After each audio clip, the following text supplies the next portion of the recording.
السلام علیکم friends, welcome to my channel novel کہانی۔ میں ہوں آپ کی ہوسٹ عروبہ حسان۔ ناول شروع کرنے سے پہلے میرے چینل کو لائک اور سبسکرائب ضرور کر دیجیے گا۔ دن کے 10 بج رہے تھے جب وہ لوگ مکمل تیاری کے ساتھ رفاقت خان کی حویلی میں جانے کے لیے روانہ ہوئے۔ ان کے گاؤں سے عماد کے گاؤں کا اتنا فاصلہ نہیں تھا، لیکن پھر بھی وہ جلدی پہنچ گئے تھے بنسبت باقیوں کے۔ لڑکے تو سب کو ڈراپ کرتے خود ڈیرے پر روانہ ہو گئے، کیونکہ مرد حضرات وہیں پر موجود تھے۔ لڑکیاں سب ملازم کی ہدایت پر داخلی دروازے کی طرف بڑھی۔ جب سب خواتین نے ان کا والہانہ استقبال کیا، جب دعا ان سب کو خوشی سے دیکھتی ملنے لگی کہ دو دلہنیں گھر آئی تھیں، اور آج سب نے مزے والی بات تھی کہ اس کی ماما خود دلہن بن رہی تھی، اس کی عماد کی۔ آپ کو پتہ ادھر بھی دلہن ہے؟ وہ زوفا کا ہاتھ پکڑتے اس کو جیسے راز کی بات بتانے لگی۔ اچھا وہ کون ہے؟ وہ مصنوعی حیرت کا اظہار کرتے پوچھنے لگی، جب دعا نے اس کے کان میں سرگوشی کرتے اپنی گل ماما کا نام بتایا۔ پھر ایسے ہی وہ خیام کے اور صنم کے کان میں جا کے سرگوشی کرتی راز والی بات بتا کے آئی۔ ان کے دولہا نہیں آئے۔ وہ تائی جان کے پاس بیٹھی صنم اور زوفا کو دیکھتے پوچھنے لگی کہ آج اکیلی ہیں یہ؟ آئے ہیں نا، وہ آپ کے عماد کے پاس ہیں۔ اماں بیگم کی بنسبت تائی جان نرم گو تھیں کافی، جبکہ اماں بیگم تھوڑی سنجیدہ طبیعت کی مالک تھیں۔ جاؤ تم سب لوگ گل کے پاس چلی جاؤ، ابھی روم میں ہی ہوگی وہ۔ تائی جان نے تینوں لڑکیوں کو گل کے روم میں بھیج دیا جہاں وہ تیار ہو رہی تھی۔ ماشاءاللہ چشم بدور زوفا اندر داخل ہوئی تو سرخ لباس میں ملبوس گل کو دیکھتے ہوئے ساختہ کہہ اٹھی اور وہ جھینپ گئی۔ مجھے یہ بہت اوور لگ رہا ہے۔ ان سب سے ملنے کے بعد گل نے بہت دھیمے لہجے میں کہا کہ یہ رنگ اس کو بہت شوخا اور اوور لگ رہا تھا۔ دلہن یہی پہنتی ہے؟ زوفا نے گھور کر کہا۔ ہاں، مگر میں ایک بیٹی کی ماں بھی ہوں، مجھے اچھا نہیں لگ رہا اتنا زیادہ تیار ہونا۔ گل نے وضاحت دی کہ باقیوں نے افسوس سے اس کی بات سنی۔ پاگلوں جیسی باتیں نہیں کریں بھابھی۔ حیام نے آگے بڑھتے اس کا دوپٹہ صحیح کرتے کہا کہ بھابھی سنتے وہ گلنار ہو گئی، اب وہ عماد کے نام کے ساتھ جانی جائے گی۔ اس کی بیٹی کی ماما کی پہلی بار شادی ہو رہی ہے اور دعا کی عماد کے ساتھ ہو رہی ہے تو کوئی شوق رنگ نہیں، یہ بہت پیاری لگ رہی ہیں آپ۔ حیام نے واضح الفاظ میں باور کرایا کہ وہ دعا کو ماما پہلی بار دلہن بن رہی ہیں تو ایسے الٹے سیدھے خیالات نہ سوچے، مجھے گھبراہٹ ہو رہی ہے بہت۔ اب کی بار وہ آہستہ سے منمنائی کہ صنم سنتے ہنسنے لگی۔ جب حیام کے ساتھ ساتھ زوفا اور گل نے بھی نہ سمجھی سے دیکھا، مجھے بھی بہت ہوئی تھی، لیکن ہائے کیا کہہ سکتے ہیں۔ اپنے ہنسنے کی وضاحت دیتی وہ سرد آہ بھر گئی۔ ہاں، تمہیں بھی اچھے سے تجربہ ہوگا اس گھبراہٹ کا۔ زوفا نے موقع دیکھتے معنی خیزی سے چوٹ کی جس پر وہ خجل سی ہو گئی۔ ایسے بھی بات نہیں ہے، وہ ناک منہ چڑھاتی اترا کے بولی کہ تینوں اس کی اش کرتے دیکھنے لگی۔ ہاں، اس کے اوپر کی بات ہے، کل رات ارتسام بھائی بہت بے چین ہو رہے تھے اس کو ملنے کے لیے، تبھی مجھے ہوشیاری سے وہاں سے بھیج دیا۔ اب کی بار حیام نے بھی حصہ لیا تو صنم نے اس کے بازو پر ہاتھ مارا تو وہ سب اس کی حالت پر ہنسنے لگے۔ ماشاءاللہ، نظر بد سے بچائے، میری بچی بہت پیاری لگ رہی ہے۔ اماں بیگم اندر آتے گل کو پیار کرتے کہا اور باقیوں کو اشارہ کیا کہ مولوی صاحب آ گئے ہیں، اس کو گھونگھٹ کر دیں۔ مرد بھی سب مہمان خانے میں آ گئے تھے اور دادا جان نے نکاح شروع کرنے کا کہا۔ پہلے دادا جان خود گل کے پاس آئے، اس کے ماتھے پر شفقت بھرا بوسہ دیتے نکاح نامے پر دستخط لیے، جبکہ اندر گل کے علاوہ باقی خواتین کی موجودگی پاتے جہانگیر باہر دروازے پر ہی کھڑا رہا۔ دستخط کرتے گل نے دل میں 1000 بار اللہ کا شکر ادا کیا اور اپنی خوشیوں کی دعا کرتے اپنے سارے جملے حقوق اپنی خوشی سے من چاہے ہم سفر کے نام کر دیے۔ وہ اس سے بچپن کی محبت کی دعوے دار تھی، لیکن وقت نے اس کو اتنی مہلت ہی نہ دی تھی کہ وہ اپنے محبوب سے اس بات کا اعتراف کرتی۔ جب دادا جان باہر گئے تو گل کو سب چھیڑنے لگیں کہ وہ اس کی باتوں پر مسکرائے جا رہی تھی، جبکہ دعا اس کے عماد کے ساتھ تھی۔ سب سے زیادہ خوشی ہی دعا کو تھی کہ وہ اپنے ماما پاپا کی شادی دیکھ رہی تھی۔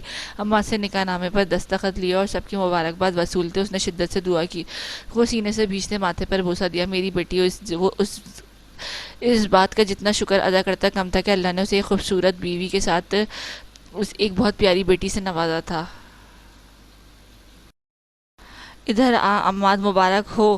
ہم دونوں سے پہلے مار کا مار لیا، ساتھ بیٹی کا باپ بھی بن گیا۔ کیف اسے قریب آتے بغیر کسی کی پرواہ کیے اسے گال کو چومتا شرارت سے بولا کہ اس کی بات پر سب ہنس دیے، جبکہ دعا اس خوشی سے کھلکھلاتی جہانگیر کی گود میں چڑھ گئی کیونکہ اس کے بابا کے دوستوں نے گھیر لیا تھا۔ گاؤں کے کافی بڑے لوگ جمع تھے تو گل کو عماد کے ساتھ نہیں بٹھایا گیا تھا، سب عورتیں اور مردوں کا الگ انتظام کیا گیا تھا۔ یہ کچھ دن پہلے انکار کر رہا تھا، اب دیکھو دانت اندر نہیں جا رہے، جہانگیر نے شرارت سے کہا تو عماد کہکا لگا اٹھا تھا۔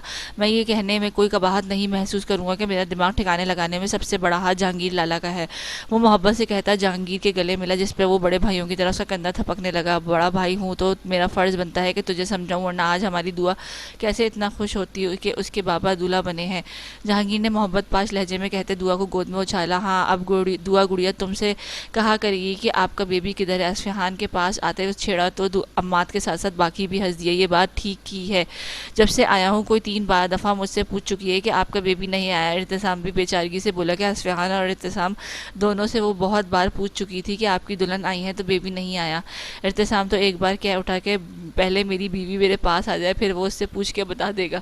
شام ہوتے ہی ارتسام ان سے اجازت لیتا، اصفہان کے بتاتا، حیام اور صنم کو لے کے روانہ ہوا۔ دی جان تو خوب ڈانٹا بھی کہ یہ کوئی وقت ہے واپس جانے کا، جس پر وہ دونوں بے بسی سے منہ بنانے لگی کہ کل ضروری کلاس ہے، ورنہ وہ ضرور رکتی یہاں۔ اصفہان راستے کو بزنس کے سلسلے میں بھی جاتا تھا، 1-2 بار پہلے بزنس میٹنگ میں ان کی ملاقات ہو چکی تھی، تبھی وہ حیام کو اس کے ساتھ بھیج دیتا تھا آسانی سے، اور صنم بھی ساتھ ہی ہوتی تھی، تو اصفہان کو کوئی پریشانی نہیں تھی ان کے ساتھ آنے جانے میں۔ شام ہونے تک جب گاؤں کے مہمان روانہ ہوئے تو اماد کے ساتھ گل کو لا کے بٹھایا، کیونکہ اب بس گھر کے لوگ تھے یہاں۔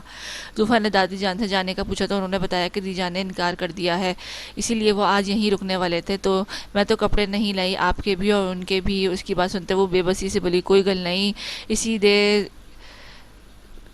دیویں گے کپڑے۔ اس کی بات سنتے دادی جان نے روب سے کہا، جس پر وہ مسکرا دی۔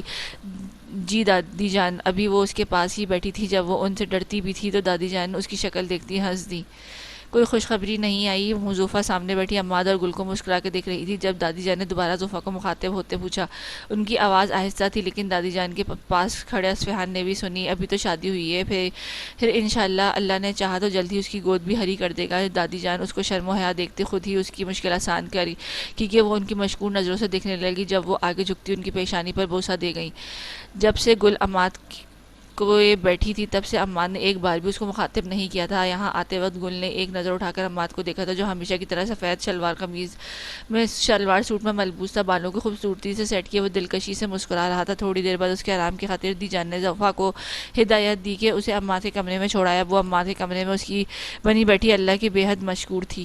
ابھی وہ چینج کرنے کا سوچ رہی تھی، کیونکہ اماد کو دعا کو کھانا کھلا کے پھر سلانا بھی تھا، تبھی اس نے سوچا کہ وہ چینج کر لے۔ بیڈ سے نیچے قدم رکھتی وہ ابھی کھڑی ہی ہوئی تھی کہ جب اماد کمرے میں دروازہ کھولتے اندر داخل ہوا۔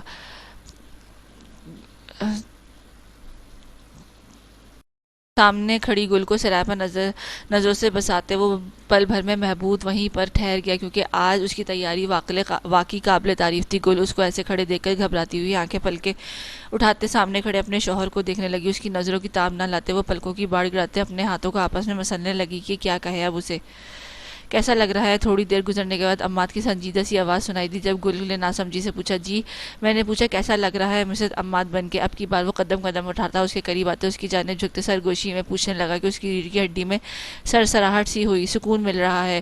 کچھ توقف کے بعد وہ مسکرا کے بولی تو اماد نے اپنی مسکراہٹ دبائی۔ کتنا؟ اس کی آپس میں پیوست گلابی مرمری ہاتھوں کو دیکھتے پوچھا، جہاں مہندی کے پھول بوٹے بنے تھے۔ شکر الحمدللہ، جواب دینے کے بجائے کتراتی ہوئی اپنی کانپتے ہاتھوں کو اس کے ہاتھ تھامتی اپنے لبوں سے لگاتی عقیدت سے نم آنکھوں سے لگا گئی۔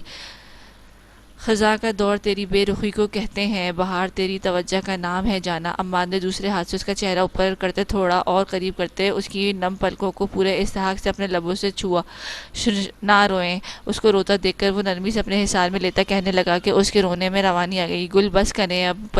مزید پلوں میں جب وہ سیلاب بہانا بند نہ ہی ہوئی تو اماد نے پھر سے کہتے بالوں پہ لب رکھے، میں سمجھوں کہ آپ کو میں پسند نہیں ہوں، اور غم میں آنسو بہا رہی ہوں۔ اس کے سینے میں چھپی اسی قمیص کے آنسو سے تر کر رہی تھی، جب چپ کرانے کے اماد نے شرارت سے کہا، بالکل بھی پسند نہیں، آپ مجھے بالکل بھی نہیں۔ بھرائی ہوئی آواز میں کہتی اس کے سینے بازوؤں پر ہاتھ مارنے لگی کہ اماد ہنستا حصار تنگ کر گیا۔ آرام کرے، ابھی دعا کو بھیجتا ہوں آپ کے پاس، تب تک چینج کر لیں، میں بھی دوستوں کے پاس ہوں، تھوڑی دیر تک آتا ہوں۔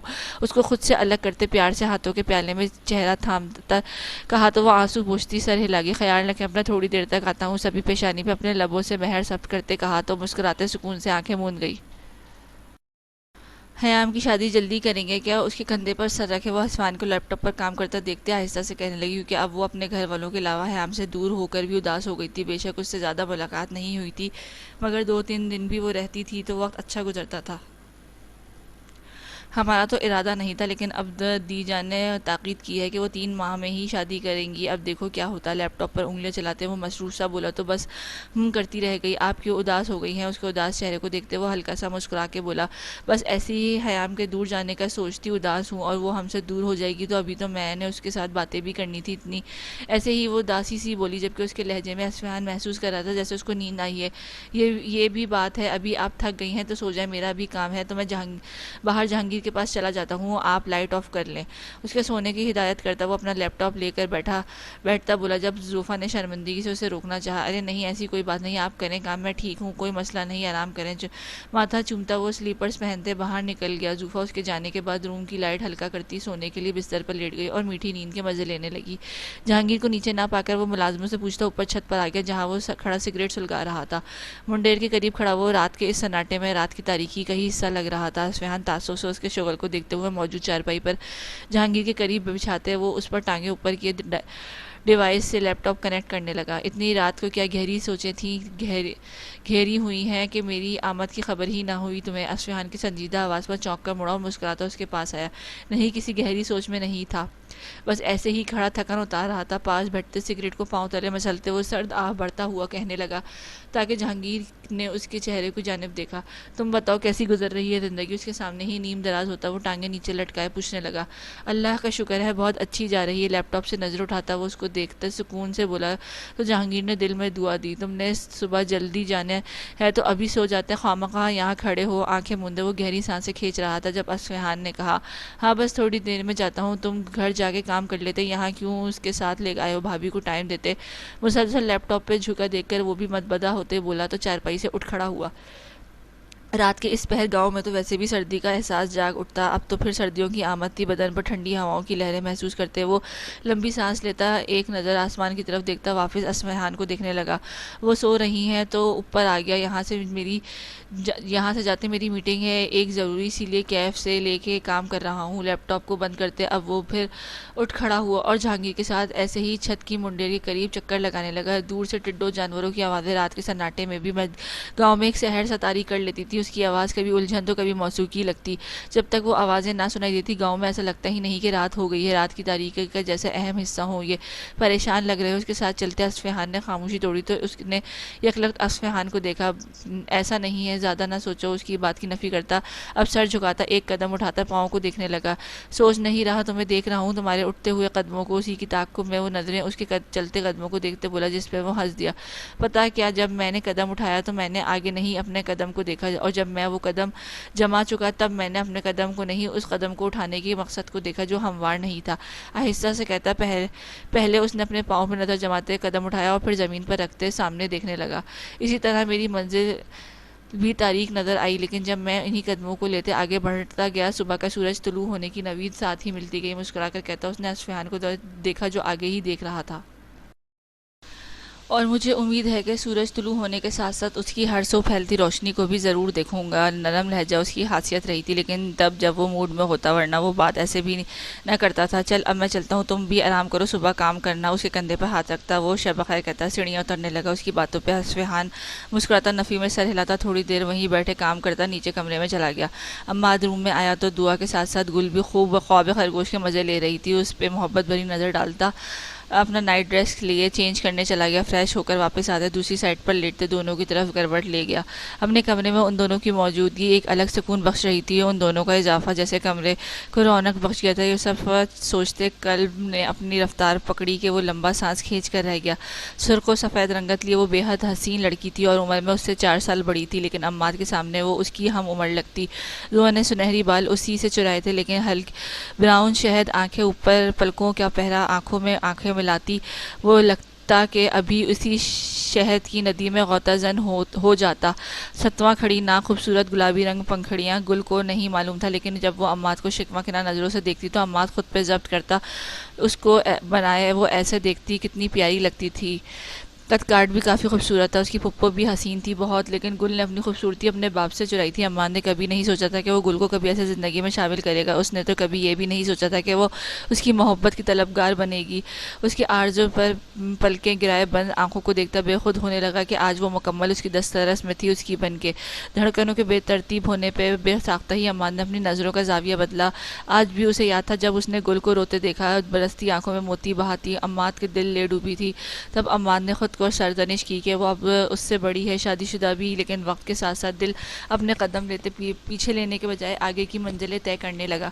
پھر چاہنے جانے وہ چاہت پیار و محبت میں کب بنی، لیکن عماد کا دل پہ کوئی بس نہ تھا۔ دعا شروع سے ہی اس کی گود میں کھیلی تھی، وہ صرف اس کی ہی نہیں کیف جہانگیر کی بھی بیٹی تھی۔ تینوں ایک ساتھ ایک سے بڑھ کر پیار کرتے تھے۔ اس کے ننھے سے نقوش کو چومتے وہ مسکرا رہا تھا، نیند میں خلل محسوس کرتے وہ کسمسائی اپنی ٹانگیں سیدھی کرتے اس کی ٹانگ پہ ٹانگ رکھ گئی، اس کی معصوم سی حرکت پہ اپنی طرف کروٹ دباتا اپنے بازو پہ سر رکھ گیا، تھوڑا آگے جھکتے گل کے ماتھے پر لب رکھتے، شدت سے دعا کو گال پہ پیار کرتے، سکون سے آنکھیں موند گیا اپنے رب کا شکر ادا کرتے۔ اپنی کلاس میں داخل ہوتے خاموش محسوس کرتے حیام نے ناسمجھی سے اپنے سامنے بیٹھی صنم کو دیکھا، کیونکہ وہ آج پہلے ہی آ چکی تھی۔ حیام کے دیکھنے پر صنم نے آنکھوں سے کلاس کے پیچھے اشارہ کیا۔ حیام نے اشارہ ملنے پر ناسمجھی سے دیکھا تو وہیں اسٹل ہو گئی۔ آج یہاں کیسے؟ ان کی تو کلاس نہیں تھی۔ سر عاصم کی موجودگی میں سب سے پہلے اس نے رسٹ واچ میں ٹائم دیکھا تو اپنی غلطی معلوم ہوئی، اور تھوڑی دیر بعد ملنے والی سزا بھی پہلے معلوم کر لی اس نے خود۔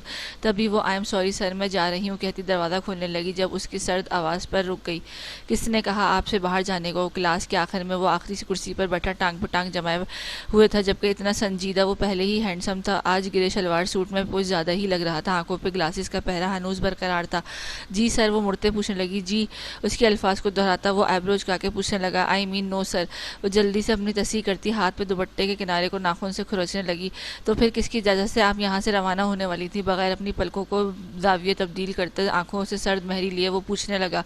کبھی تو مسکرا لیا کریں۔ وہ دل میں منہ بنا کے بڑبڑائی کہ اس کے سرد رویے سے وہ عاجز آ گئی تھی۔ سر آپ یہی سزا دیتے ہیں لیٹ آنے کی؟ عجیب سا رول تھا اس کا، جبکہ یہاں باقی کلاسز میں تو ایسی کوئی ٹیچر نہیں کرتی تھی، جب چاہو آؤ جب چاہو باہر جاؤ۔ بہت سو کو سر عاصم کی یہ سرد مہری بہت باتی تھی، جبکہ وہ جلے ککڑے انسان سے خار کھاتی تھی۔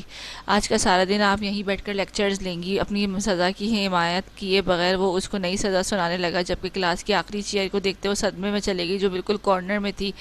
آئی سائٹ پہلے ہی ذرا سی کمزور تھی، اب یہاں بیٹھ کے تو وہ سامنے بورڈ پر کچھ دیکھنے سے رہی۔ جی سر، صنم پر ایک قہر برساتی نظر ڈالتے وہ بنا کوئی بحث کیے اسٹیپ چڑھتی کارنر کی سیٹ پر جا بیٹھی۔ اسی لائن پر وہ دوسری طرف آخری کرسی پر بیٹھا تھا۔ تم باہر آؤ، تمہیں دیکھ لیتی ہوں میں۔ سیٹ پر بیٹھتے ہی اس نے غصے سے صنم کو میسج کیا، کیونکہ وہ رات کو اس کو دلاسا دے گئی تھی کہ صبح اس کو کال کر کے اٹھائے گی۔ صبح جب اس کی آنکھ کھلی تو کلاس میں 15 منٹ تھے۔ بالوں کو ایسے ہی باندھتے وہ جلدی سے ہاتھ میں آئی بلیک فراک پہنتی یہاں پہنچی، لیکن یہاں پہلے ہی سر عاصم جلاد بنے بیٹھے تھے۔ یار ارتسام آ گئے تھے تو یاد نہیں رہا، وہ بیچارگی سے بولی تو حیام نے دانت پیسے کوئی جواب دیے بنا وہ سامنے دیکھنے لگی جہاں پروجیکٹ سیٹ کیا تھا۔ اسے اب سر عاصم کے پیچھے بیٹھنے کی وجہ سمجھ آئی، وہ آج ملٹی میڈیا پر لیکچر دینے والے تھے۔ کبھی آپ نے غور کیا ہوگا کہ آپ کو اکثر ایسا لگتا ہے کہ جو کچھ ہو رہا ہے وہ گزر چکا ہے۔ سامنے چلتی سلائڈ پر دماغ کے پارٹ و چارٹ کو شو کر رہا تھا، جس میں ہر حصے کو الگ رنگ میں ظاہر کروایا گیا تھا۔ اس کی بات پر ساری کلاس نے تائید کی۔ حتی الشعور، سب کانشیس، نیم بے ہوشی، نیم شعور بھی کہہ سکتے ہیں، جیسا کہ آپ سب جانتے ہیں کہ یہ تب کام کرتا ہے جب آپ کا دماغ کا کوئی حصہ کام نہیں کرتا ہے۔ وہ مزاح میں بولا کہ سب کو سمجھ نہ آیا کہ اس کی سنجیدگی لہجے پر کیا کہے گئے مزاح پر کیا ری ایکشن دیں۔ یہ جو آپ کا رد عمل تھا یہ کانشیس میں آئے گا، آپ کے شعور میں۔ ان سب کے خاموش رد عمل پر وہ سمجھاتے ہوئے بولا، بھائی میں کسی کو کھا نہیں جاؤں گا، میں نے مزاح کیا تھا، تھوڑا ہنس لو۔ وہ بھی ان کو خاموش پاتے وہ بولا تو دبی دبی ہنسی گونج اٹھی، مزاح بھی ایسا کہ بندہ بے ہوش ہو جائے۔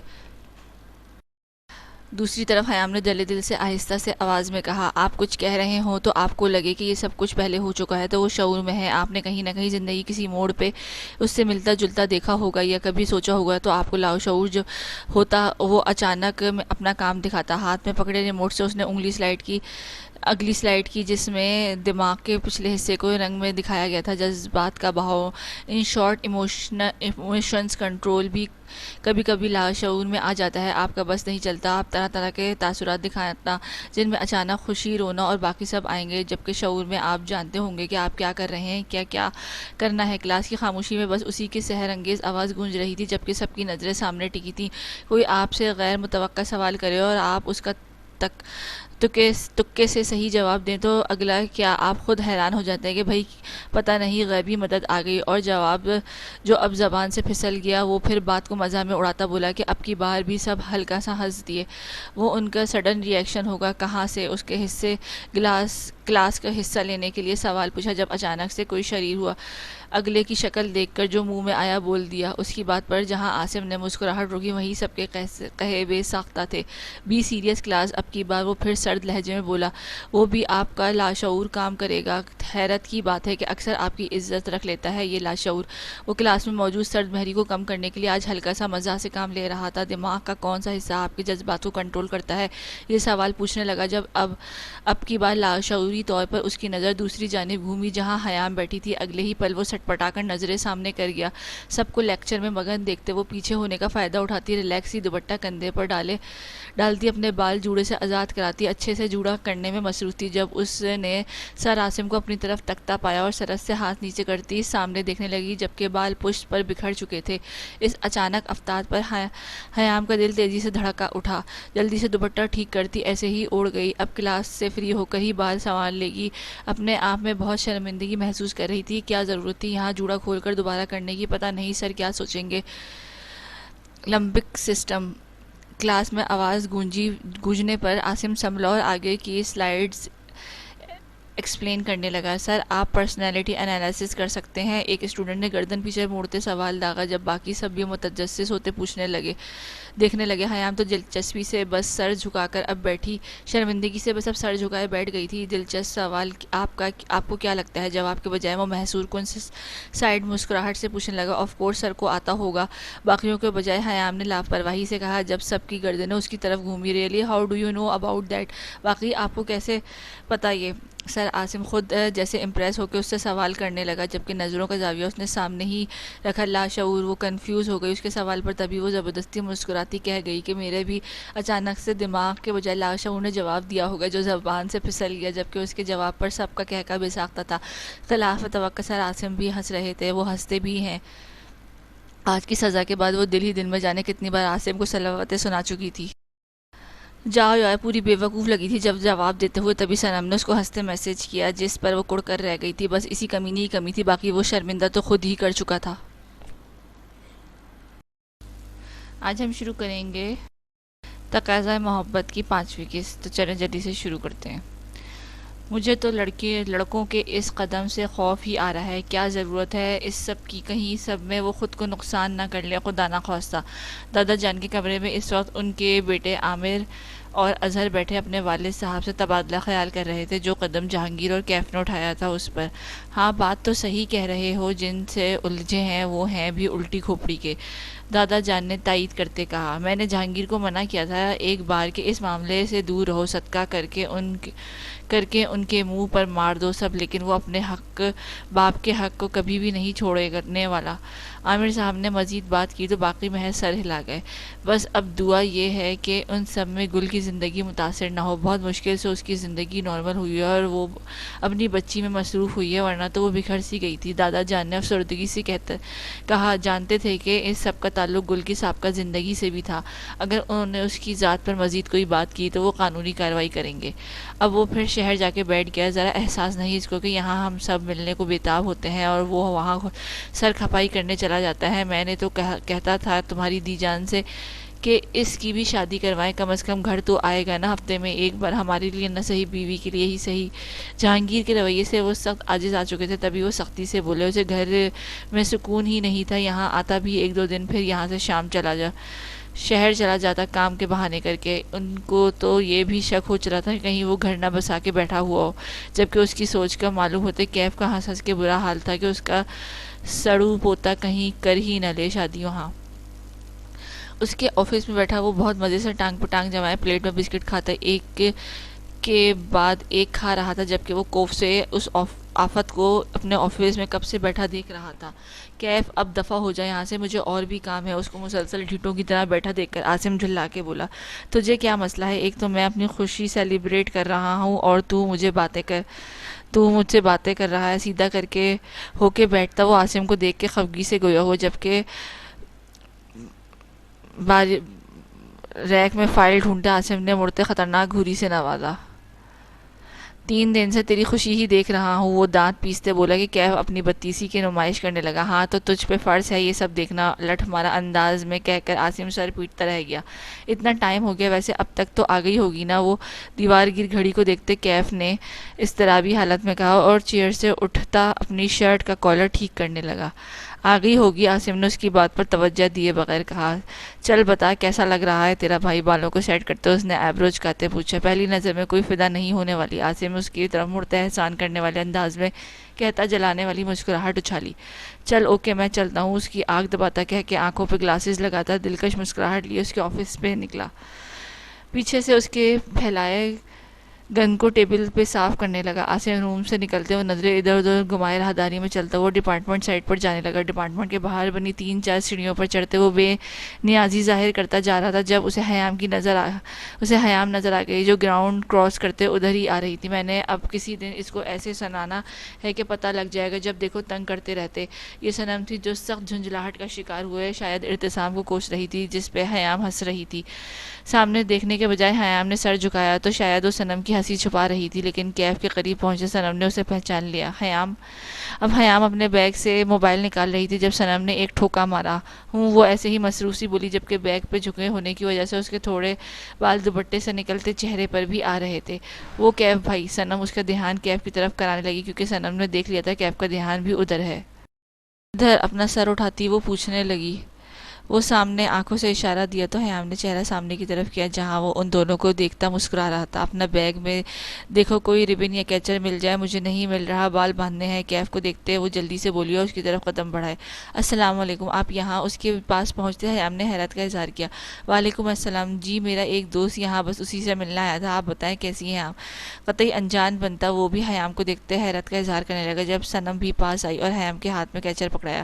جی اللہ کا شکر ہے، آپ بتائیں باقی سب کیسے ہیں؟ وہیں کھڑے کھڑے اس سے حال احوال دریافت کر رہی تھی۔ سب ٹھیک ہے، بس آپ کو یاد کیا جا رہا تھا، سب کا بتاتا وہ شرارت سے گویا ہوا کہ حیام ہو جلد سی مسکرا دی۔ ابھی کیف کا ارادہ وہاں رک کر اچھی خاصی گفتگو کرنے تھا کہ عین وقت پر لیکچر کی بیل ہو گئی، جس پر کیف اندر ہی اندر عاصم کو گالیاں دینے لگا، کیونکہ اس کے مطابق یونیورسٹی اس کی تھی اور یہاں کا ٹیچر بھی وہ۔ کلاس کا ٹائم ہو گیا، خیام نے بیل سنتے ہی آہستہ سے کہا تو کیف سر کھجا گیا۔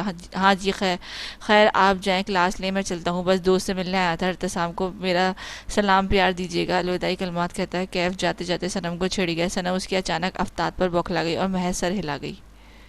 کیف کے وہاں جانے کے بعد وہ دونوں کلاس کی جانب چل دیں۔ سلام میں دے دوں گی، تم پیار دے دینا۔ کلاس میں انٹر ہوتے ہی خیام دانت نکالتے کہا، جس پر صنم شرمانے کے بجائے دانت نکالتی ضرور کہہ گئی۔ بے شرم، اپنی نشستوں پر بیٹھتے حیام نے کہا تو وہ کھلکھلا اٹھی۔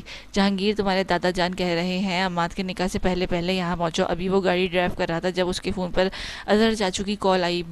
فون کو بلوٹوتھ سے کنیکٹ کرتے اوکے کیا جب سلام دعا کے بعد چاچو سنجیدگی سے کہنے لگے، مگر مجھے ابھی کام ہے بہت، اتنی جلدی نہیں آ سکتا، نکاح سے پہلے رات کو آ جاؤں گا۔ اس کی بات سنتے وہ منانے والے انداز میں کہا، لیکن دوسری جانب بھی شاید ضد لگا کے بیٹھے تھے۔ میں کچھ بھی نہیں سن رہا جہانگیر، اس جمعہ نکاح ہے تو کل تم یہاں آ رہے ہو کسی بھی صورت؟ انہوں نے اٹل لہجے میں کہا کہ جہانگیر منہ بنا گیا۔ Black mailing?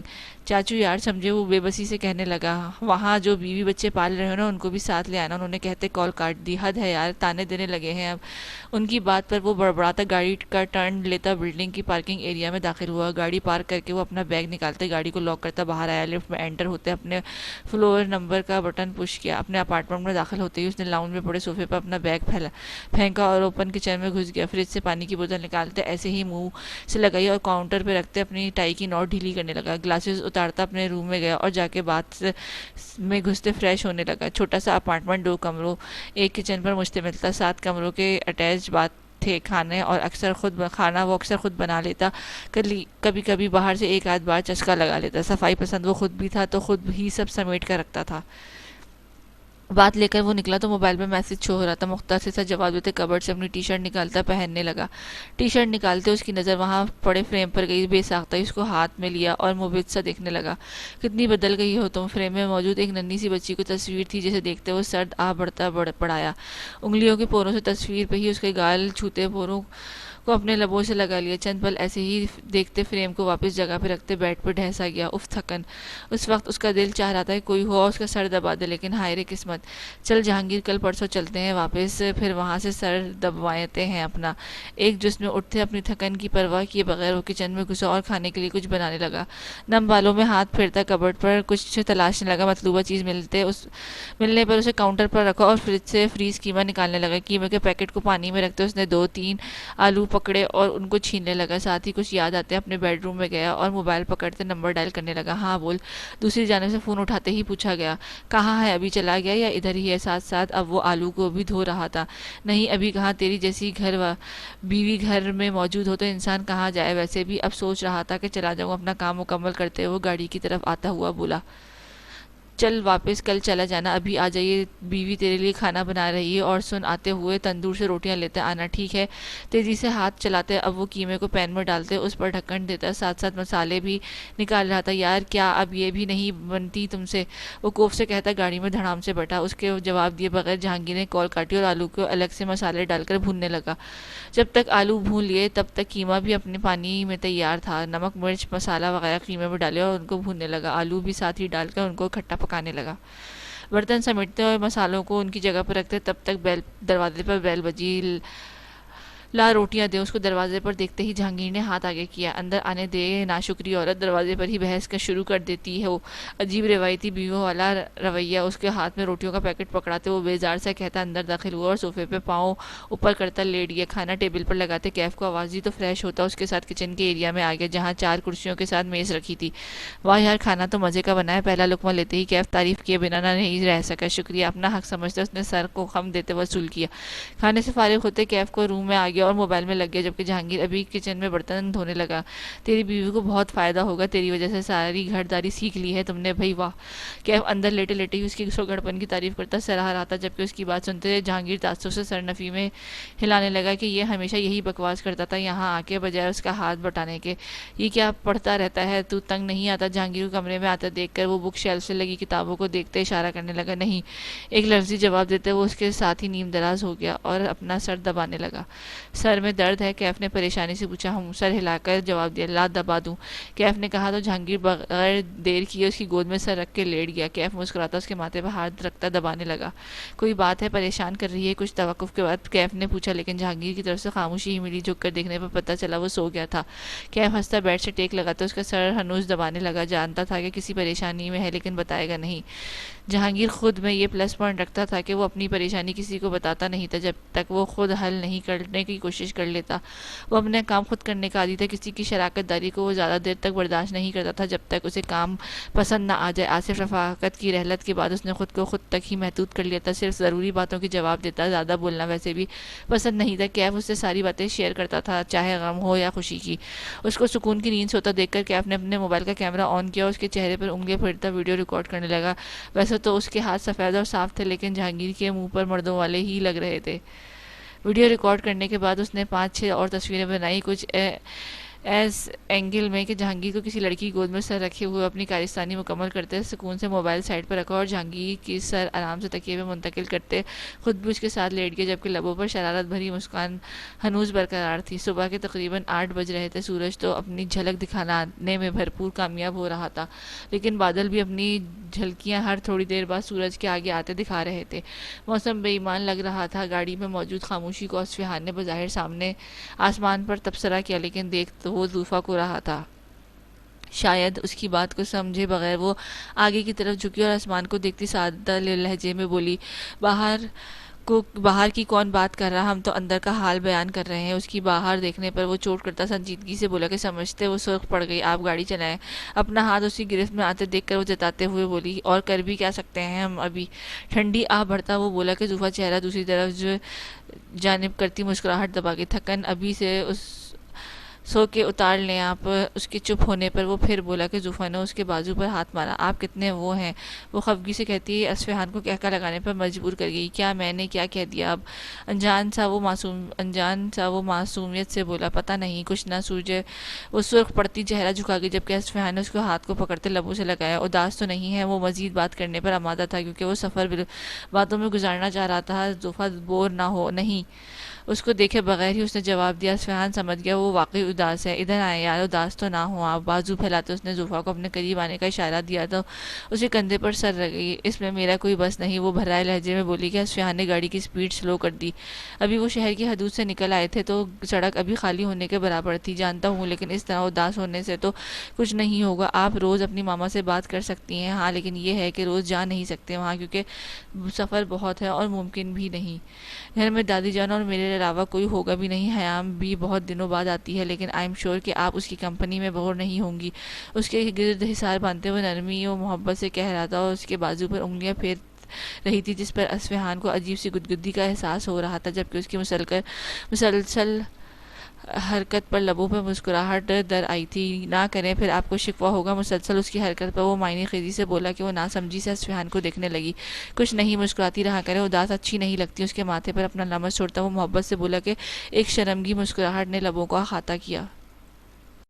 چند دن جلدی سے گزر رہے تھے۔ حویلی میں عماد اور گل کے نکاح کی تیاریوں میں سب بوکھلائے پھر رہے تھے۔ رات کو جہانگیر بھی آ چکا تھا گاؤں میں اور اب اپنے کمرے میں سویا نیند پوری کر رہا تھا، جس کا کہنا تھا کہ ہڑبڑی میں بلانے کا یہی انجام ہے کہ وہ 3 دن کے کام ایک دن میں نمٹا کے آیا ہے، اور اب اسے ایسی تھکن ایسے سو کے اتار رہا تھا۔ گھر میں شور شرابہ ہر جگہ تھا کہ حویلی کی پہلی شادی تھی، چاہے نکاح کی رسم ہونی تھی، بس وہ بھی سادگی سے، لیکن وہ اپنی چاہ پورا کرنا چاہتے تھے سارے۔ لالا کہاں ہے؟ عماد گھر میں داخل ہوتا ملازم سے پوچھنے لگا۔ خان سائیں، وہ تو کمرے میں سو رہے ہیں، وہ مؤدب سا جواب دیتا اس کے اشارے پر چلا گیا، جب عماد تیزی سے سیڑھیاں پھلانگتا اوپر کی جانب بڑھنے لگا۔ اچانک راستے میں اس کو روکنا پڑا، ورنہ زبردست قسم کا تصادم ہو جاتا۔ عماد اچانک گل کے سامنے آ جانے پر وہ ایک دم سے گھبرا گئی اور اس کا نام پکار بیٹھی، جبکہ اس کے پکارنے پر عماد کے دل کی دھڑکن بے ترتیب ہوئی اور ایک گہرا سانس بھرا۔ بات سننے اس کو آگے بڑھتا دیکھ کر وہ سرعت سے رو گئی۔ مصروف ہوں ابھی، اس کو نظر انداز کرتے وہ اوپر کی جانب جانے لگا، جب اس کے الفاظ نے اس کے قدم جکڑ لیے۔ لہجوں میں ٹپکتی ہے بے رخی، مصروفیت تو بس ایک بہانہ ہے، ابھی میں حق نہیں رکھتا آپ کے شکووں کو جواب دینے کا، بغیر مڑے وہ کہہ رہا تھا، جبکہ گل اس کی بات سنتے اندر سے بجھ سی گئی۔ اس کے نہ بولنے پر عماد مسکراتا اوپر کی باقی سیڑھیاں طے کرتا وہاں سے بائیں جانب مڑ گیا۔ پاگل کہیں کی! لالا! کمرے میں اس کا استقبال اندھیرے اور سگریٹ کی خوشبو نے کیا۔ اندر قدم رکھتے اس نے مین لائٹ جلانے کے بجائے سائڈ ٹیبل پر موجود سائڈ لیمپ آن کیا تو تھوڑی سی سنہری کرنیں کمرے میں پھیل گئیں۔ لالا! پھر پکارتا وہ اس کے پاس سائڈ پر بیٹھ گیا اور کمر پر اس کا سر ٹکا دیا، ایسے کہ وہ بنا شرٹ کے الٹا لیٹا تھا اور وہ سیدھا ٹانگیں کھینچ کے اس پر سر رکھے پڑا تھا۔ لالا یار اٹھیں، بات سنیں میری۔ اس کو ٹس سے مس ہوتے نہ دیکھ کر اس کا کندھا ہلا کے اٹھانے لگا۔ سونے دو یار، وہ سیدھا ہوتے بڑبڑایا۔ بات سنیں، ایک ضروری بات کرنی ہے۔ زبردستی اس کو اٹھاتے وہ تھوڑا متفکر سا ہوا تھا۔ ہاں کہو، کیا بات ہے؟ آنکھیں مسلتا وہ اٹھ بیٹھا اور زبردستی آنکھیں کھولنے کی کوشش کرنے لگا اور اپنے سامنے بیٹھے عماد کو دیکھنے لگا۔ یار میں نے بتایا تھا کہ ڈیرے پر کوئی چھیڑخانی کر رہا ہے، کل رات میں نے وہاں خدا بخش کو رکنے کا کہا تھا۔ اس نے کسی اجنبی کو دیکھا تھا وہاں جو ہمارے گاؤں کا نہیں۔ مجھے شک ہے کہیں وہ اپنے آدمیوں کو نہ بھیج رہے ہوں، کیونکہ پچھلے دنوں یہاں کیف کام کرتا رہا تھا اور کچھ ضروری ڈاکومنٹس بھی تھے اس کے پاس، تو ہو سکتا ہے۔ عماد نے سنجیدگی سے بات شروع کی۔ کل رات بھی کوئی ان کے ڈیرے پر آیا تھا اور خدا بخش کے مطابق وہ اندر کمروں میں گھسنے کی کوشش بھی کر رہا تھا، لیکن ذرا سی آواز پر وہ بھاگ گیا۔ لیکن حیرت کی بات ان کے لیے یہ تھی کہ وہاں ایسا کچھ نہیں پڑا تھا جس کی وجہ سے وہاں کوئی واردات کی جاتی، اور عماد نے وہاں ایک بار خود اپنی نگرانی میں چیک کیا تھا، تو کیوں وہاں بار بار کوئی چکر لگا رہا تھا؟ مجھے یہ کوئی اور بات لگتی ہے۔ اس کی فکر نہ کرو، دیکھ لیں گے بعد میں۔ اس کو بھی جہانگیر نے اس کو ریلیکس کرنا چاہا، کیونکہ جانتا تھا کہ وہ جلدی ٹینشن لے لیتا تھا، لیکن ویسے بھی اس کے بارے میں جہانگیر کے مطابق کوئی فکر کی بات نہیں تھی۔ وہ آرام سے بعد میں بھی اس معاملے کو دیکھ سکتے تھے۔ تم ابھی اپنی نکاح کی تیاری کرو جو پرسوں طے پایا گیا ہے، اور مجھ پر خواہ ظلم کر کے یہاں بلایا گیا ہے۔ اگر جانا ہے تو لائٹ بند کر کے جانا، اگر نہیں جانا تو پھر بھی لائٹ بند کر دینا۔ اس کو تسلی دیتا وہ پھر سے سونے کی تیاری میں تھا۔ عماد کی بات سنتے جہانگیر کے ذہن میں کچھ کھٹکا تھا، لیکن وہ اس سوچ کو جھٹک گیا تھا کہ ابھی وہ کسی کو بھی پریشان نہیں کرنا چاہتا تھا۔ اس کو دوبارہ سوتا دیکھ کر عماد کندھے پر ہاتھ چمکتا اٹھا اور جان بوجھ کر روشنی کو ایسے ہی چھوڑتا چلا گیا۔ پیچھے جہانگیر نے غصے سے بھری آواز ضرور سنی جو اس کو سلاواتیں سنا رہا تھا۔ جانتا تھا کہ اندھیرے میں سونے کی عادت تھی، لیکن جان بوجھ کے وہ ایسے ہی نکل آیا تھا۔ آپ دولہا بنو گے؟ ابھی وہ اماں کے کمرے میں موجود اس کے بیڈ پر چڑھی بلیک فراک پہنے، بالوں کو حسب معمول اونچی پونی کی اشتیاق سے پوچھتی اپنے پاؤں جھلا رہی تھی۔ ہاں جی، اس کے سنہری بالوں پر لب رکھتے مسکرا کے بولا اور اپنے کپڑے دیکھنے لگا جو نگاہ میں پہننے کے لیے تیار ہو کے آئے تھے۔ تو ماما دلہن بنے گی اور آپ دونوں کی شادی ہوگی۔ مزید اوپر چڑھتے اس کے موبائل کو فری کر دیکھتے پکڑتے اس کا لاک کھولا اور گیم نکال لی۔ ہاں جی، موبائل کو کپڑوں کو وارڈ روم میں ہینگ کرتے اس کی طرف مڑتا جواب دیا جو اب نظریں موبائل پر مرکوز کے کھیلنے میں مصروف تھی۔ بری بات گڑیا، آپ اپنا ٹائم لے چکی ہیں۔ اس کے ہاتھ سے نرمی سے موبائل لیتا وہ سمجھانے والے انداز میں بولا۔ میں تھک گئی ہوں۔ وہ ناک منہ چڑھا کے بولی کہ اسے کھیلنے دے۔ کوئی بات نہیں، ہم باتیں کر لیتے ہیں مل کر، پھر آپ بور نہیں ہوں گی۔ اس کے ساتھ بیڈ پر بیٹھتے محبت سے گویا ہوا تھا۔ دعا اپنی جگہ سے اٹھتے اس کی گود میں آ کے بیٹھ گئی اور ہاتھوں کو انگلیوں کو کھولنے لگی۔ میں اب آپ کو بابا کہوں گی۔ اس کے ہاتھ میں اپنی چھوٹی انگلیاں دیکھتے وہ سادہ لہجے میں پوچھنے لگی، آپ کو کیا اچھا لگے گا؟ جواب دینے کے بجائے وہ اس سے رائے لینے لگا۔ میں بابا، کیونکہ آپ میرے بابا ہیں۔ وہ ایک پل کے لیے سوچتی پھر چہک کر بولی، کیونکہ بڑے ماموں جہانگیر نے بھی کہا تھا کہ آپ میرے بابا، اور ماما بھی کہہ رہی تھی کہ آپ کو بابا کہا کروں، اماد نہیں۔ وہ جیسے سمجھدار بنی اس کو سمجھا رہی تھی، جبکہ آخر پہ وہ منہ بنا گئی۔ ماما نے بھی کہا تھا۔ اس کی آخری بات پر وہ حیران ہوتے وہ اس کو جھکے سر کو دیکھنے لگا جو اب اس کی طرف ہو کے بیٹھ گئی تھی۔ ہاں، وہ تائید کرتی سر ہلا گئی۔ اور کیا کہتی ہیں آپ کی ماما؟ اب وہ مزے سے پوچھنے لگی کہ جانے تو صحیح کہ محترمہ کے کیا خیالات ہیں۔ انہوں نے کہا کہ میں آپ کو بابا کہوں، آپ کی شادی ہوگی، آپ دولہا بنیں گے اور پھر ہم آپ کے ساتھ یہاں رہیں گے۔ وہ آرام سے اس کی انگلیوں پہ گنواتی بتا رہی تھی جبکہ وہ دلچسپی سے سن رہا تھا، اور وہ مزید پوچھنے لگا، آپ کے کمرے میں سوئیں گے؟ آپ مجھے اسکول چھوڑ کے آئیں گے؟ پہلی بات مزے سے بتاتی ہے آخر پر، پھر منہ کے زاویے بگاڑ گئی، جس پر اماد کہکا لگا اٹھا اور اس نے مزید جاننا چاہا اور دعا کو باہوں میں بھرتے نیم دراز ہو گیا، جس پہ وہ اس کے شیف پہ ہاتھ پھیرنے لگی۔ اور آپ ہم سے بہت پیار کریں گے؟ وہ چہک کے بولی۔ اس کے گال پر لب رکھ گئی، جبکہ دعا کے ہم کہنے پر وہ دلکشی سے مسکرا اٹھا، پھر بیبی بھی آئے گا؟ دلہا دلہن کی شادی کا سوچتے وہ الجھی سی اپنی بات پہ آئی کہ ان کی بھی تو شادی ہو رہی تھی۔ اس کی بات سنتے جہاں اماد سٹ پٹایا وہیں اندر آتے کیف نے چھت پھاڑ کہکا لگایا، میری شادی پہ بھی یہی سوال کرنا دعا؟ قسم سے جو مانگو گی دوں گا۔ اس کی اماد کی گود میں اٹھاتے وہ شدت سے اس کے گال چوم گیا کہ کھلکھلا اٹھی۔ آپ بھی دولہا بنیں گے؟ اب وہ کیف سے پوچھنے لگی، جبکہ اماد کیف کی بے تکی فرمائش پہ گھور کر رہ گیا۔ ہاں بس تمہارے بابا نے پہلے کرنی تھی، تبھی میری لیٹ ہو رہی ہے۔ وہ جیسے ہمدردی بٹورنے لگا، بکواس نہ کر اس سے۔ کیف کی فضول ہانکتے دیکھ کر اماد نے ٹوکا، سچی بات ہے یار، بکواس کہاں کر رہا ہوں۔ دعا کو باہر لے جاتے وہ بآواز بڑبڑاتا ہوا نکلا۔ اپنا کام کرتی وہ کچن میں آ گئی، کچھ کھانے کو مل جائے۔ فریج کھول کر دیکھا تو اندر رات کے سالن پڑا تھا، لیکن روٹیاں نہیں تھی۔ سالن ہی غنیمت جانتے اس نے فریج سے گندا ہوا آٹا نکالا اور ایک روٹی کا پیڑا بنا کے رکھا، اور ساتھ ہی سالن کو پلیٹ میں نکالتے اسے اوون میں رکھا۔ گرم گرم توے پر روٹی اتار کے اپنی ٹرے تیار کرتے وہیں کچن میں بیٹھ گئی چیئر پر کھانا کھانے۔ ابھی پہلا نوالا اس نے توڑا ہی تھا کہ جب وہ سلام کرتا اندر آیا، اور لاؤنج صحن میں کسی کو نہ پاتے وہ سیدھا کچن میں آ گیا۔ اس کا نوالا والا ہاتھ ابھی منہ کے قریب ہی تھا جب پیچھے سے وہ فرصت سے جھکتا اس کے گال پر بوسہ دیتا اس کو ساکت چھوڑے ہاتھ پکڑ کے اپنی طرف کیا اور نوالا اپنے منہ میں رکھ لیا۔ السلام علیکم۔ کھانا کھاتے ہی اس نے ہاتھ ساتھ کرسی لگائے وہ بیٹھ گیا، جبکہ وہ پہلے تو اس کی آمد پر حیران تھی کہ یہ بندہ گھر میں گھستا کیسے ہے۔ اس سے فارغ نہیں ہوئی تھی کہ اس کو ساکت کر دیا اپنے لمس پہ۔ ہیلو، کہاں چلی گئی؟ دوسرا نوالا لیتے اس کے سامنے ہاتھ لہرانے لگا کہ کہیں اسے سامنے پا کے خوشی سے صدبے میرا چلی گئی ہو۔ جی وعلیکم السلام، ہوش میں آدھے جواب دیا اور اپنی روٹی کے طرف دیکھا جس کو وہ دو نوالوں میں عادی کر گیا تھا۔ پھر ساتھ بیٹھتے اپنے خاوند صاحب کو جو شاید آفس سے سیدھا یہیں ٹپک پڑے تھے، ہلکی سرمئی رنگ کی شرٹ ساتھ نیوی بلو پینٹ، ماتھے پر بال بکھر چکے تھے۔ وہ فریش سا نہیں بلکہ جاذب ضرور لگ رہا تھا۔ ارتسام یہ میں ابھی وہ اپنی روٹی کو آدھا دیکھتے صدمے سے کچھ کہنے والی تھی کہ وہ بول پڑا، میرا نام لے رہی ہو؟ پھر میں نے کچھ کہا کیا تو شکوہ کرو گی؟ اس کی بات مکمل کرتے سے پہلے ہی وہ ایک نوالا بناتا اس کے منہ میں ڈال گیا، اپنے الفاظ پہ زور دیتے جتاتے ہوئے تبصرہ کیا کہ وہ کچھ بول نہ پائی۔ اپنے سائز کا نوالا کھلاتے اس کو پھندا ہی لگ گیا اور کھانسنے لگی۔ ارتسام نے سرس سے پانی کا گلاس نکالا اور اس کے لبوں سے لگایا، باقی بچا ہوا پانی خود پی گیا، جبکہ وہ ابھی بھی حیرانی سے اسے دیکھ رہی تھی۔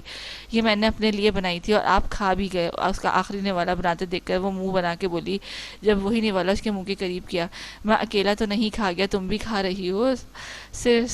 صاف اشارے اس کے چلتے منہ کی طرف تھا جو وہ نوالے نگل رہی تھی۔ اس کے الزام پہ وہ تڑپ گئی۔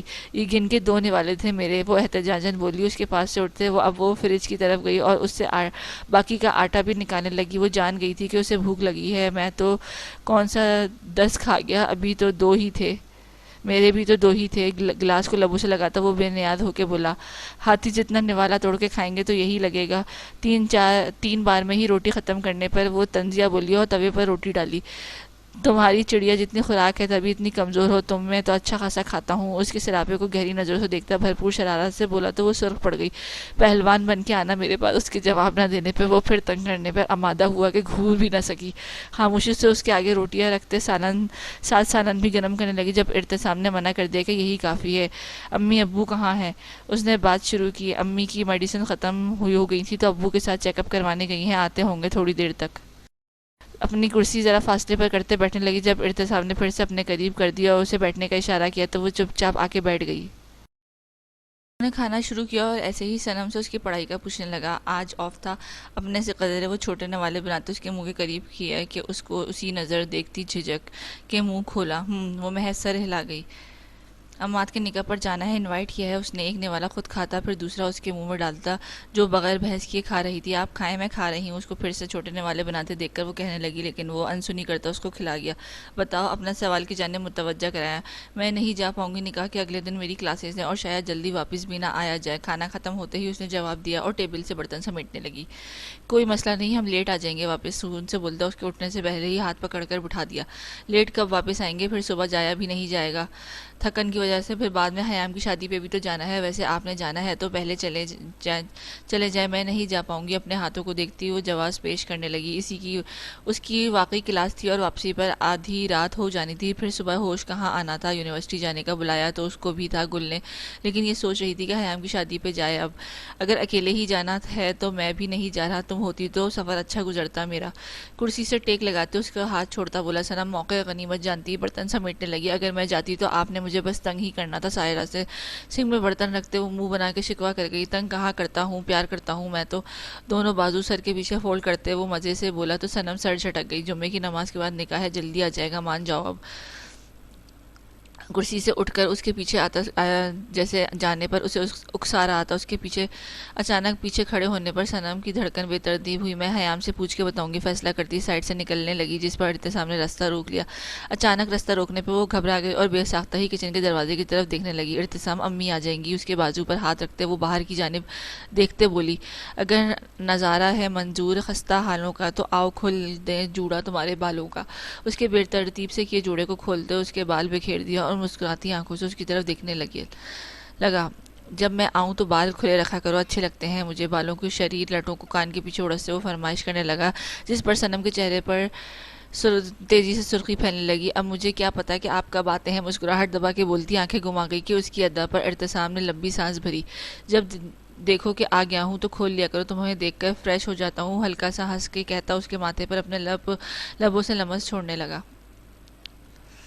بتاؤ یار، جانا ہے کہ نہیں؟ کیونکہ امی نے اجازت دے دی ہے انہیں تو وہ جانے پر فورس کر رہے ہیں۔ رات میں اپنے کمرے میں اسٹڈی ٹیبل پر نوٹس ریوائز کرتے ارتسام کے اچانک میسج آنے پر وہ حیام کو کال کرتے ہوئے اب اس کے ارادے جان رہی تھی۔ اگر وہ جانا چاہ رہی تھی تبھی وہ جائے گی۔ ویسے تو سب کے ساتھ ان کی جان پہچان ہو گئی تھی لیکن ایسے عجیب لگتا اگر حیام نہ جائے اور وہ چلی جائے۔ ارتسام کو اماد نے خود انوائٹ کیا تھا نکاح پر اور باقاعدہ اصرار کیا تھا آنے پر، تبھی وہ صنم کو بھی جانے پر آمادہ کر رہا تھا۔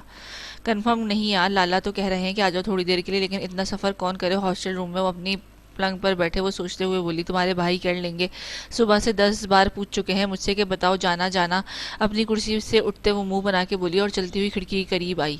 چلو میں کل کنفرم کرتی ہوں تمہیں۔ اپنی کتابیں سمیٹتی ہوئی سونے کی نیت سے لیٹتی ہوئی بولی اور الوداعی کلمات کہتے کال کاٹ گئی۔ پلکوں کو آرزوں پر گراتے اچانک ایک چہرہ آنکھوں کے پردے پر لہرایا تو وہ پھٹ سے آنکھیں کھول گئی۔ پاگل، خود کو سرزنش کرتے ہوئے دوبارہ سے بستر پر لیٹ گئی۔ اگلے دن حیام نے بتایا کہ اصفہان لالا نے کہہ دیا ہے کہ تھوڑی دیر کے لیے آ جاؤ، پھر شام ہونے سے پہلے چلے جانا واپس، جس پر وہ حامی بھر گئی۔ پہلے تو اصفہان نے کہا کہ وہ خود لینے آ جائے گا لیکن ارتسام کے آنے کا سنتے اصفہان نے انہیں کے ساتھ آنے کی ہدایت دے دی۔ صنم تو پھر بھی راضی نہیں تھی، بس اسی لیے کہ وہ حیام کے رشتہ دار ہے، جس پر ارتسام نے کہا کہ وہ اس کی بیوی بن کے جائے گی نہ کہ کسی دور کی رشتہ دار بن کے۔ احتسام کے ساتھ وہ دونوں جمعرات کی شام ہی گاؤں پہنچ گئے تھے تاکہ صبح آرام سے وہ اصفہان کے ساتھ نکلتے یہاں سے۔ ابھی کھانے سے فارغ ہوئے تھے اور اپنے کمروں میں آرام کرنے کے بجائے احتسام اصفہان کے ساتھ حویلی سے باہر چہل قدمی کے لیے گیا تھا، اور تینوں لڑکیاں حویلی کی پچھلی سائڈ پر گئی تھیں۔ تو تیاری مکمل ہے کیا جانے کے حیام نے زوفا سے پوچھا، جس پر وہ اس بات میں سر ہلا گئی۔ 1 منٹ، موبائل پہ اصفہان کی کال آتے زوفا ان کو ریسیو کرتی ہے، ذرا سائڈ پر ہوئی۔ جی زوفا ملازم سے کہیں چائے بنا دے اور روم میں لے آئیں۔ دوسری جانب سے وہ سنجیدہ سا بولا، شاید وہ واپس آ گئے تھے باہر سے۔ جی میں ابھی بنا کے لاتی ہوں کہہ کر کال رکھنے لگی۔ نہیں آپ نہیں، کسی کو کہہ دیں بنا دیتا ہے۔ اس نے انکار کیا تھا۔ زوفا کا دل بجھ گیا کہ وہ اس کے ہاتھ کی چائے نہیں پیے گا، کیونکہ ابھی تک اس نے یہاں کوئی کام نہیں کیا تھا اور ابھی موقع ملتے ہی وہ شوق سے چائے بنانے والی تھی، لیکن اصفہان نے انکار سے اس کو اداس سا کر دیا۔ میں کیوں نہیں، وہ منہ بنا کے بولی، لیکن شاید دوسری جانب غور نہیں کیا گیا تھا۔ آپ کیوں بنائیں گی، کچن میں موجود ہے نا، وہ بنا لیں گے۔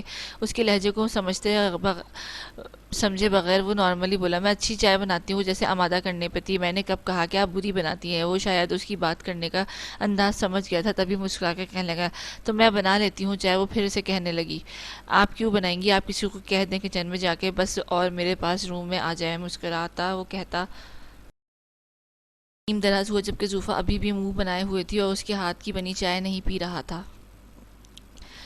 اچھا جلدی سے چائے لے آئیں۔ اس کے موڈ کو سمجھتے ہوئے جان بوجھ کے جلدی سے کہہ کر کال کاٹ گیا۔ بنا لیتی ہوں چائے ان کو کون سا پتہ چلے گا، خود سے بڑبڑاتی وہ حیام اور صنم کو شب بخیر کہتی کچن میں چلی گئی۔ خوش قسمتی سے وہاں ابھی کوئی ملازم نہیں تھا، تو خود ہی چائے بنانے لگی۔ جلدی سے چائے بناتے وہ کپ میں اڑیلتی اپنے کمروں میں جانے لگی۔ جب راستے میں احتسام مل گیا، بھابی اس کی آواز سنتے وہ رک گئی اور استفہامیہ نظروں سے دیکھنے لگی۔ صنم کہاں ہے، اس کی بے چینی ہو کے پوچھنے پر زوفا مسکرا دی۔ جب احتسام کو اپنی جلد بازی کا احساس ہوا تو سر کھجا گیا۔ وہ اصل میں میری کچھ چیزیں اس کے پاس ہیں تو وہ لینی تھی، وہ جلدی سے بولا۔ تو زوفا نے پچھلی سائڈ کی طرف اشارہ کیا۔ احتسام نے جاتے ہوئے زوفا چائے لے اپنے کمرے میں داخل ہوئی، جہاں ملک جیسا اندھیرا پھیلا ہوا تھا۔ وہ اتنی جلدی سو گئے؟ کمرے کی لائٹ بند دیکھتے وہ سوچتی اصفہان کی سائڈ اور وہاں چائے کا کپ رکھا۔ آپ سو گئے ہیں کیا؟ انتظار کر رہا تھا آپ کا۔ اس کا انتظار کرتے وہ نیم دراز تھا۔ پوچھنے پر وہ اٹھ بیٹھا تو زوفا بھی پاس ہی بیٹھ گئی۔ جی لے آئی ہوں چائے، وہ چائے کی طرف اشارہ کرتے بولی۔ جب اصفہان اس کا ہاتھ تھامتا لبوں سے لگا گیا۔ اب چائے کی نہیں، چاہ کی ضرورت ہے۔ اس کے ہاتھوں کو چوڑیاں اتارتے ہوئے وہ مخمور لہجے میں کہتا، زوفا کے چہرے پر سرخی بکھیر گیا۔